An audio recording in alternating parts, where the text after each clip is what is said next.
বিগত আওয়ামী লীগের আমলে দেশের পররাষ্ট্রনীতি ছিল এক দেশ কেন্দ্রিক, তাই ক্ষমতা হারানোর পর সে দেশেই পালাতে হয়েছে শেখ হাসিনাকে। এমন মন্তব্য করেছেন জাতীয় নাগরিক কমিটির আহ্বায়ক নাসিরুদ্দিন পাটোয়ারি। কোটি মানুষের আস্থার ভালোবাসায় 11 বারের মতো দেশের 1 নম্বর রেফ্রিজারেটর ব্র্যান্ড ওয়ালটন। সকালে জুলাই বিপ্লবোত্তর বাংলাদেশের পররাষ্ট্রনীতি শীর্ষক এক জাতীয় সংলাপে তিনি কথা বলেন।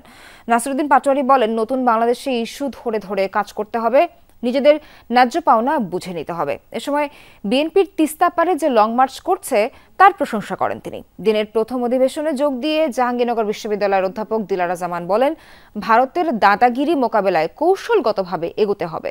আর বিএনপির ভারপ্রাপ্ত চেয়ারম্যানের উপদেষ্টা মাহদি আমিন বলেন, এত বছর নতজানু পররাষ্ট্রনীতির জন্যই পিছিয়ে ছিল বাংলাদেশ।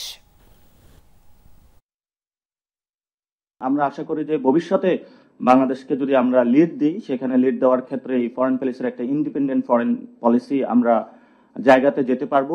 তাদের স্ট্র্যাটেজিক ইন্টারেস্ট কিন্তু এখন ভীষণভাবে আপনার এখানে কাজ করবে, যেটা বাংলাদেশকে এক্সপ্লয়েট করতে হবে। আমরা নতজানু পররাষ্ট্রনীতি দেখলাম, তার মৌলিক কারণ এটাই ছিল যে এখানে একটা অগণতান্ত্রিক সরকার, ফ্যাসিবাদী শক্তি ক্ষমতা আঁকড়ে ছিল, যার ক্ষমতার উৎস জনগণ ছিল না।